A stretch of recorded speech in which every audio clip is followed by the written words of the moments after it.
A lot of people, I've never had anybody bring that up in a podcast or even in a session. So I'm not upset about it or anything, but like that brings me back to my childhood, is that I was one of those kids. Miscommunication between autistic and non-autistic individuals can lead to painful misunderstandings and strained relationships.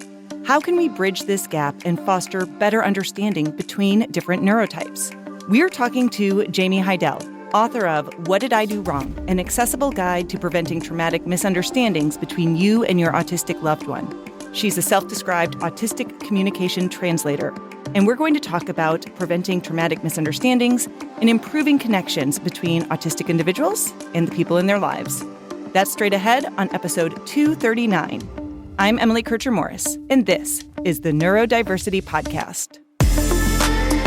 What is neurodiversity? You see the world differently. Autism spectrum. Gifted. Complexities that are inherently inside. ADHD. Dysgraphia. Tourette's. All brains are different. You are exactly what this world needs. This is the Neurodiversity Podcast.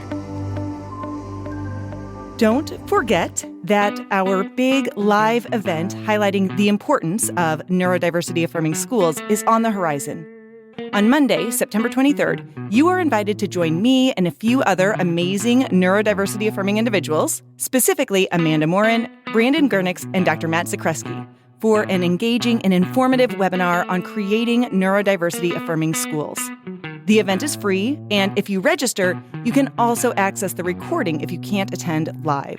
Of course, live attendees will have the chance to ask their questions to our panel and connect with each other through the event.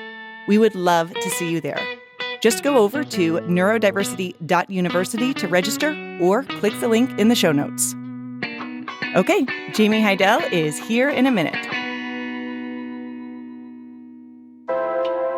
previously on the Neurodiversity Podcast. With kids, particularly where behavior is, bumpy, I'll call it that. I think there's so much parental energy and how do we control the kids' behavior, when, of course, our goal is really how do we help them develop self-control. The challenge, of course, is it tends to be messy before it's less messy.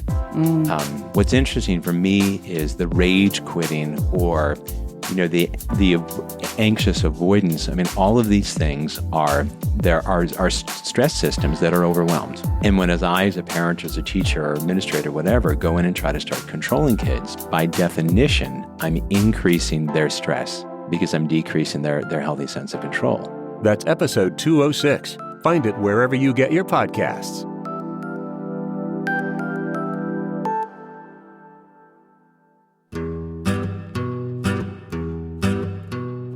Jaime A. Heidel is my guest today. Jaime is the author of What Did I Do Wrong? An accessible guide to preventing misunderstandings between you and your autistic loved one, and is a self-described autistic communication translator. Jaime, thank you so much for joining me.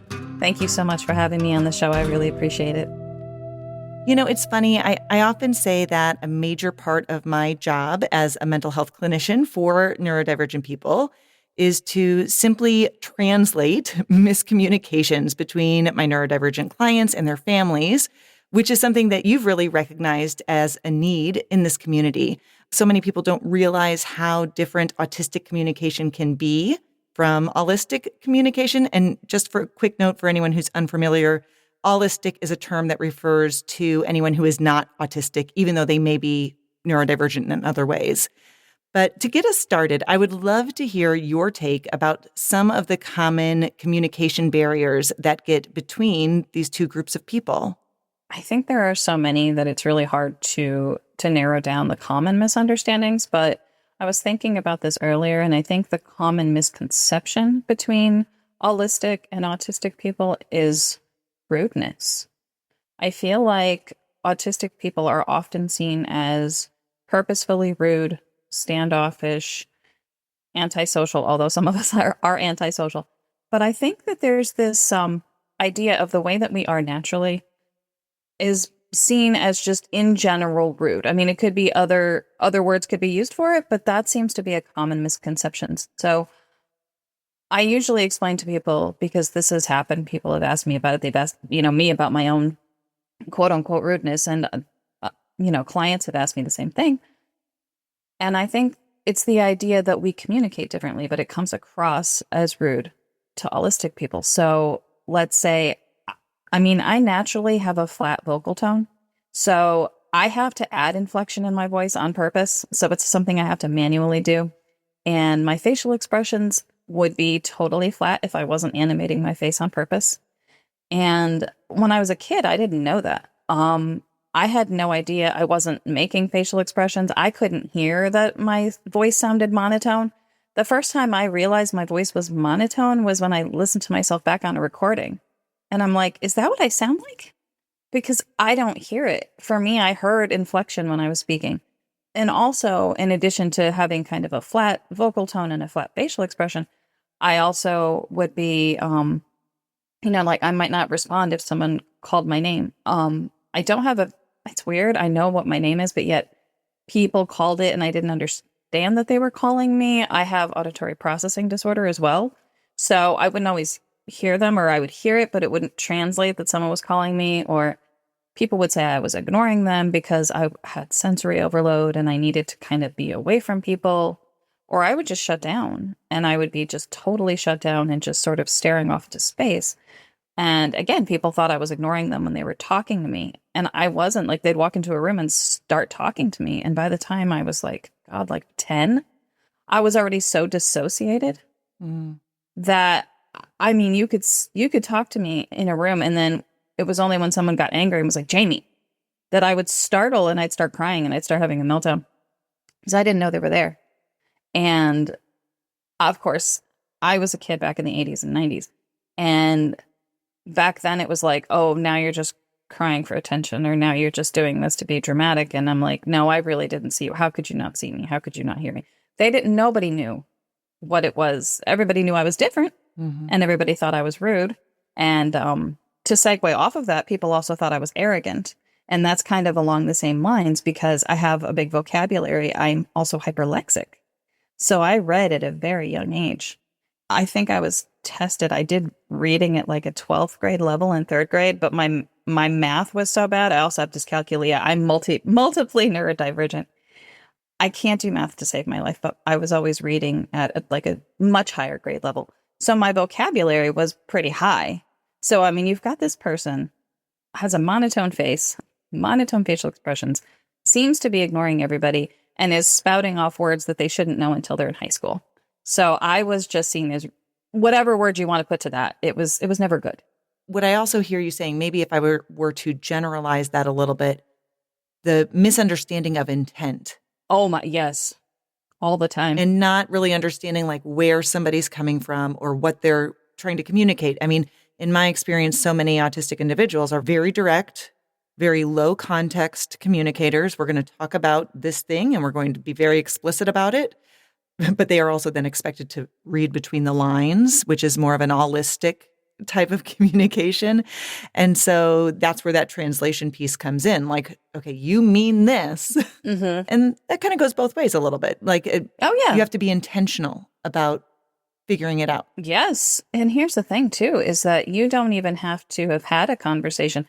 I think that was the hardest thing for me as a child, where you don't even have to have a conversation to be perceived as something negative. I didn't even have to open my mouth. I just had to be existing in a room. So we never even got to the point of conversation. It was just like, stay away from that one. So yeah, that's something I noticed. Because then when people would talk to me and get to know me, if they could, they'd be like, wow, you're actually a really nice person. And I'm like, I didn't understand where that was coming from because nobody ever explicitly explained to me, this is why I thought you were like mean or rude or arrogant or whatever.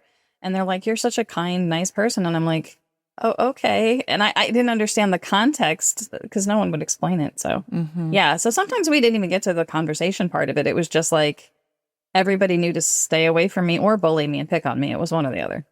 So the double empathy problem is a term that refers to how neurodivergent and neurotypical people can have a tough time getting each other, kind of what we're talking about here. Often society has basically decided that it's the person who is part of the neuro minority who always needs to adapt to the communication styles of the neuro majority, even if it really works against their neurotype to try to communicate that way. But, this push to ask for that adaptation to be a two-way street, is common sense, but it's also a big shift for some people to make. Yeah. What are some of the ways that you see mixed neurotype individuals who are communicating working to improve their communication and overcome that problem? I think more holistic people are listening to autistic voices, which is, I think, helping a great deal. I think it's changing, but in the current medical model, it's very deficit-based. It's like, well, your son or your daughter is autistic and they won't be able to do this, this, and this. They're going to have social communication problems. They're not going to be able to understand social cues. And if there's so much deficit-based language instead of saying your child is going to communicate differently. So you've got the medical model, and then you have the social model, which autistic people tend to be talking about on social media. And more parents, thankfully, are starting to say, okay, I'm going to listen to autistic adults and I'm going to consume their content. I'm going to read their books, their articles, watch their videos. And I have had people say to me for the past 5 years I've been doing this, and I'm never sure if I should take it as a compliment or be slightly scared, but it's both.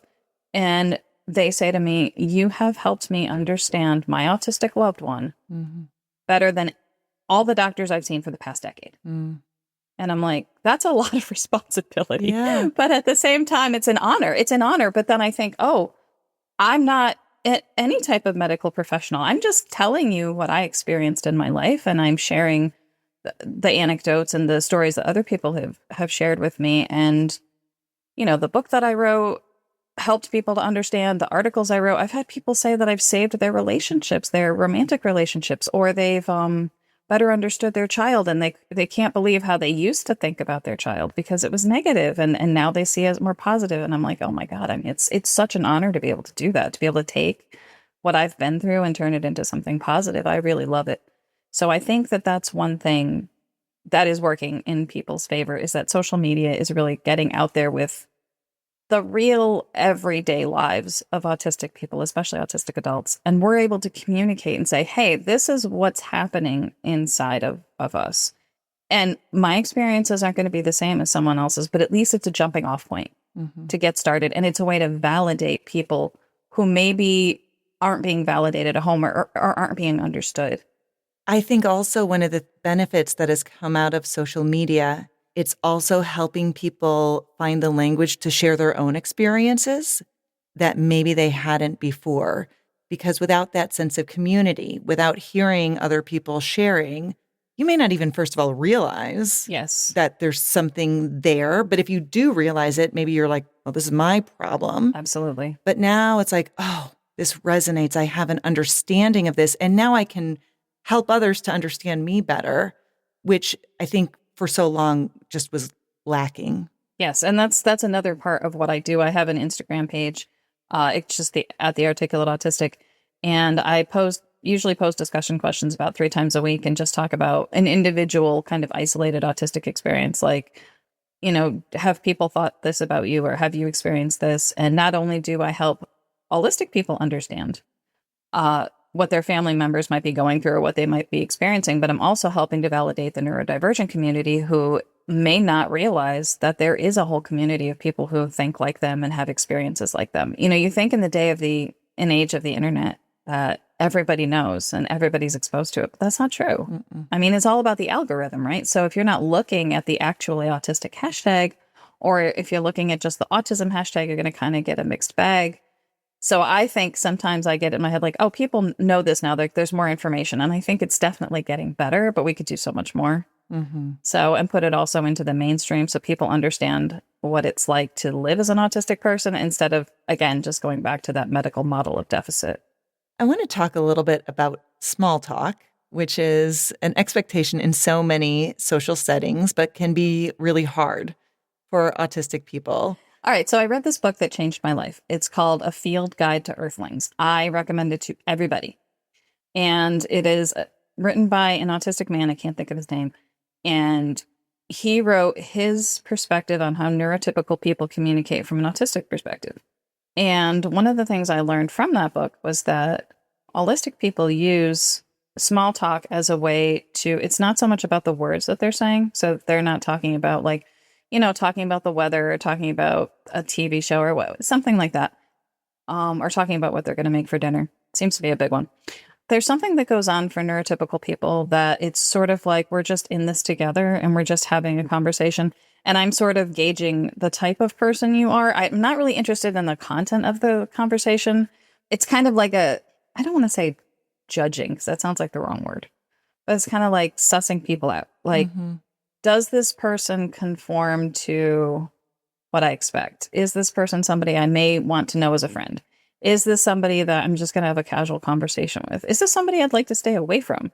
And I think that's all in there in, a minute-long conversation. And the issue, when that becomes an issue, is because there have been studies done, and I think I want to say it came out in 2017 or 2018, where autistic people make thin sliced judgments on autistic people within the first 30 seconds of meeting them. It may just be that they looked at a picture or video of the person and automatically they were less inclined to want to pursue a friendship with that person. But once they learned that their conversation partner was autistic, it was a little bit easier for them. But those thin sliced judgments happen a lot of times during small talk because there's so much that goes into small talk that people don't think about, like the eye contact or whether you make it or not, the inflection in your voice, the way you're positioning your body, your tone of voice, everything. And autistic people have a different way of doing it. We just, we may do something that an autistic person's going to think, oh, that person's being shifty or they have something to hide or something like that. Oh, they have a monotone voice or they're talking like this, or I was talking about the weather and they're talking about rain frogs or something. So there's this disconnect that automatically makes the autistic person feel uncomfortable. And then when the autistic person feels uncomfortable, the autistic person can sense it because so many of us communicate or feel energy. Like for me, I can't read facial expressions and body language very well, but I can feel when there is a shift in the energy of another person. I may not know why, so I'll sense the energy shift and I'll go, I don't know what I did or said that made them that way. Yeah. But what will happen is the autistic person's energy will shift and they'll kind of get tense. And then I'll react to that tension by acting a certain way. Like my body language will probably change. And then we just it kind of just feeds off each other and then it gets awkward. So that's what's happening. The strange thing, and I've mentioned this before, I've written about it, is that it's actually the reaction from other people to us that tends to escalate what autistic people see as negative behavior. Yeah, that emotional regulation piece can be really difficult for a lot of autistic people. And sometimes when things get really overwhelming, that can lead to a meltdown or a shutdown. When autistic people are trying to figure out what's causing a meltdown, they look at it from their perspective. And very often, I would say, most autistic people who are in that state have a very difficult time communicating effectively. What are some of the factors that people really might not be considering when they're trying to figure out what caused a meltdown? When an autistic person is in a meltdown or a shutdown, asking questions is pointless. Mm-hmm. And I've told people this, that a meltdown isn't something an autistic person does. It's something that happens to us. If we are in a state where our fight or flight has been activated so much that, we're on the floor crying, rocking back and forth, whatever we're doing, asking questions in that moment, you might as well be asking questions to someone who's in a coma. They're not going to be able to respond to you. Most of the time, if there's that much distress, something called situational mutism will happen. So we're already totally overloaded, where everything's sort of, the system's crashing. And then, someone's like right next to us going, what's wrong? What happened? What happened? And it just compounds the distress. It adds more sensory information. It adds more demands that the autistic person cannot possibly, articulate and say, this is what's happening to me. I mean, it depends on how bad. I've had meltdowns where I can't speak, and I've had meltdowns where I can. I mean, sometimes I've been able to at least say one word, but asking questions or, God forbid, reprimanding someone in a meltdown state, that just escalates and escalates and escalates. Now, if somebody, and I always say this, if somebody is trying to hurt themselves, of course you should position yourself to make sure that they don't hurt themselves. There's no reason to not do that. You don't want someone getting hurt. But trying to have a conversation, it doesn't work. It's not possible. I may be able to take in what I'm hearing, but I can't, even if I really wanted to, I just can't speak. Everything's sort of frozen. So that is something, it's something I've told people a lot. It's like when someone's in a meltdown, the last thing you want to do is try to talk to them because you're not going to get anything back. And then if you get upset because you think that they're ignoring you or they're acting out on purpose, then that's just going to make it so much worse. One of the pieces of advice that I tell, just talk less. Yes. Like in those moments, just talk less, give time. Yeah. They'll know that you're there, but putting that pressure, I find that it just prolongs the dysregulation, or if it shortens it, it's only because that person is terrified of whatever the consequences might be. Yeah, you hit the nail on the head. That's exactly what it was. When I was younger, I had a rough upbringing, and I know when I was younger, if I had a really bad meltdown, and I had them for hours at some point when I was a kid, and I don't remember the context exactly what happened, but I know that at some point it was like the mentality of, if you don't stop crying, I'm going to give you something to cry about. And it sort of made me shut up, but it was like a dam being like corked. So I wasn't calm. I wasn't okay. I was still experiencing all of it, but I just internalized it. And I realized, unfortunately, that made me grow up disconnected from my emotions and have alexithymia because I knew what I was feeling and what I was expressing was true from my experience, but I was told that I was acting dramatic or I was pretending or I was doing it for attention. Doing it for attention was everyone's favorite. And I don't know. I think that might be why I got so good at explaining. It's probably because I had to explain myself so often. But as far as, I really just think you hit the nail on the head because that also goes into like the idea of compliance. And when kids are, under behavior training at school, it's like, oh, it worked. Did it work? Or did you just cause the person to dissociate so badly that they're not even connected to their own emotions anymore? Right. And if that's what you mean by worked, no, you broke them. This just makes me think about this other factor, which is about how so many neurodivergent people are told, it goes along with masking and camouflaging, but are told to deny their own experience, whether that's with sensory issues. For example, and this is what always makes me think about, like in school in general, kids aren't allowed to go to the bathroom whenever they have to go. Trigger.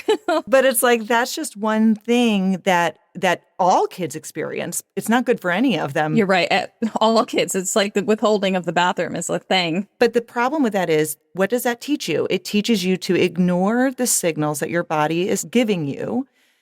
And when you learn to ignore those and suppress those, how are you supposed to regulate your emotions when that's the only thing that you've been taught to do? A lot of people, I've never had anybody bring that up in a podcast or even in a session. So I'm not upset about it or anything, but like that brings me back to my childhood, is that I was one of those kids. And it's funny because I'm not sure how much scientific evidence there is of this, but I know that I've talked to other autistic people who have to go to the bathroom frequently for whatever reason. Either they don't realize they have to go to the bathroom, so they're holding it all day, or they just go a lot. And I was somebody who always went a lot, and I was tested for diabetes. I can't tell you how many times, and I don't have it. But I was always drinking a lot of water. I'm a chronically thirsty person. Plus, I also had a lot of stomach issues as a kid, which is very common on autistic people. So when I said I had to go to the bathroom, like I really had to go to the bathroom. And yeah, I mean, for whatever reason, teachers would be like, well, you can't use the bathroom. And what's really terrible is that when I was a kid, I could be in the bathroom and a teacher would be putting their ear to the door to listen to me. And it was so invasive. And then it got me to the point where I kind of locked up, like I couldn't go. And strangely enough, that actually continued into my adulthood because I was in my 20s and I was working for a company and I had to go to the bathroom a lot. So I would go, and then It still bothers me to this day. I didn't realize that somebody was at the door. My boss was at the door listening, and I opened the door, and she almost fell in. And I had like an instant trauma flashback of the times when I couldn't go to the bathroom at school. Or I was asked by my family, like, my bathroom habits really were a thing. I mean, people really put them on the table. It was like, why do you pee so much? Why do you go to the bathroom so much? Why do you this? I'm like, it is a normal bodily function. Why are you shaming me for that? But I didn't have the language for that when I was a kid. I've always been someone who has to use the bathroom a lot, probably more than most kids. Anything that was different about me was just singled out. But what I don't understand is that you're right. It does happen to anybody, any child. Like, Miss So-and-so, can I go to the bathroom? No. Why would you say no to a child who has to go to the bathroom for whatever reason? Yeah. Like, why would you do that? Why would you shame someone for a bodily function? Maybe there's a medical issue you don't know about. I don't understand that mentality at all. Well, and I think it's just the tip of the iceberg, and so that's something that a lot of children deal with, but also I think for neurodivergent people, that's exponential from there. Yeah. There is so much information and research about our interoceptive sense and, how that influences sensory issues. And so when we're talking about toileting issues specifically, like difficulty identifying when you have to go, to me, it's almost like what you're talking about is kind of the reverse. It's almost like a hypersensitivity as opposed to a hyposensitivity. People don't even realize how such small interactions can have such long-term impact for neurodivergent people when they're not supported. Yeah. I mean, I have complex PTSD, and I am in my 40s, and I don't think about all the things that happen to me every day. But when you said bathroom, I felt like someone punched me in the gut, So my body remembers it. I don't mean to. That's just the way it is with PTSD. You just carry things around with you forever. They're just there. Like your brain is rewired by trauma. So, and I talk about that in my book too, about how one of the primary reasons I wrote the book is because it's like, stop the traumatic misunderstandings. The trauma is a really important part of it, especially when someone's a lot younger and they're not aware of what's going on and they're being shamed for everything they do. I even talk about breathing differently in the book because many neurodivergent people, autistic people, will sigh often or hold their breath or breathe in a slightly different way or maybe breathe through their mouth or have allergies and issues with that. I mean, when I tell you that I was shamed for the way I breathed even, I couldn't even breathe right. It's true. So that's not something I want the next generation of autistic people to have to go through, to be ashamed of their own bodily functions. Yeah. Jaime, this has been a really great conversation. And as we wrap up, I've got one final question for you. Okay. And it kind of ties in what we were talking about, but also the work that you've done and written about in your book, which really is about how, in order to prevent trauma, we have to rely on effective communication. So if you were talking to somebody who is really just trying to understand and support their autistic loved one, what is it that you would want them to hear? What's the first thing that you would want them to try to consider? Believe them. When they tell you that something is happening to them, believe them. When they say it's too loud, it's too bright, this hurts me, this is itchy, this is uncomfortable, I have to go to the bathroom, this is how I breathe, I didn't mean to offend you. Believe them. That is the first and foremost thing you can do. And if you're trying to explain to an autistic person that you were offended by something they said or did, tell them specifically. Don't cross your arms and give them a dirty look. Don't sigh and hope that they're going to pick it up and read the room, because they won't. They're not ignoring you on purpose. We just communicate differently. So believe them and be specific. If you can remember those two things, communication will be exponentially better. Jaime A. Heidel, author of What Did I Do Wrong? An accessible guide to preventing traumatic misunderstandings between you and your autistic loved one. Thank you so much for your time today. And thank you so much for having me. I appreciate it. The frustration of not feeling heard or being misunderstood is real for neurodivergent people. The need to over-explain our thought processes to make sure people get what we're saying, or the preference to fade into the background and say nothing to avoid the discomfort of an awkward conversation impacts every relationship we have. This also impacts how we receive communication. We might lean toward asking what some might consider too many clarifying questions, or we might ask none at all. While modes of communication between neurodivergent and neuronormative folks might be somewhat difficult, it's important to remember that it isn't a completely different language. It's just a different dialect. And with a little intentionality and curiosity, we can overcome the barriers of these differences. I'm Emily Kircher-Morris. I'll see you next time on the Neurodiversity Podcast.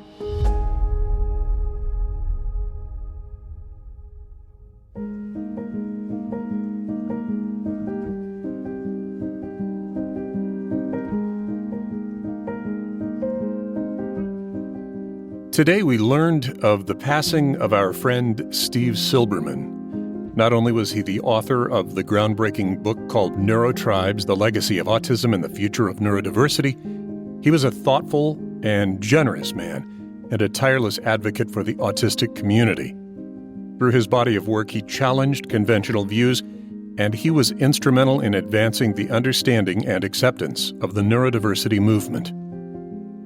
He was 66. The societal conversation about autism for most of the 20th century was behind the backs of autistic people. And there was a very good reason for that.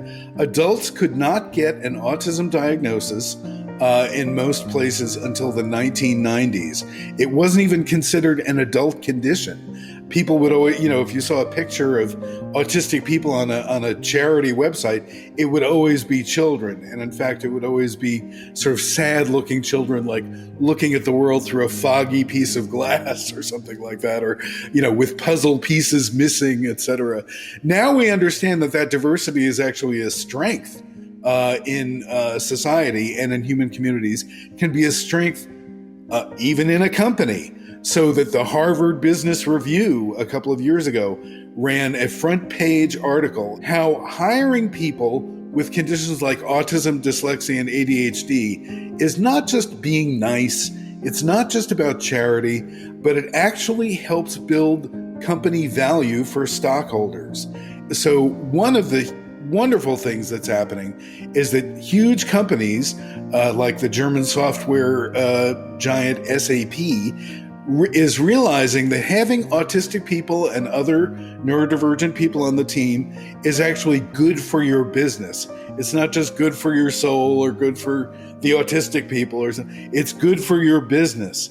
And that's a huge change. We've gone from, when I started researching autism for Neurotribes, autism was considered nothing but a disorder and nothing but a set of deficits and dysfunctions. And now we understand that autism can convey competitive advantages or advantages in art or music or technology, science, as well as conveying challenges in the social world.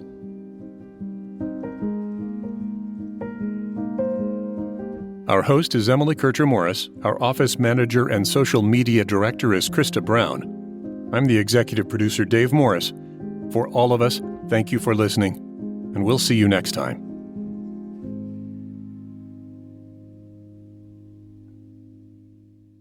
This is a service of the Neurodiversity Alliance.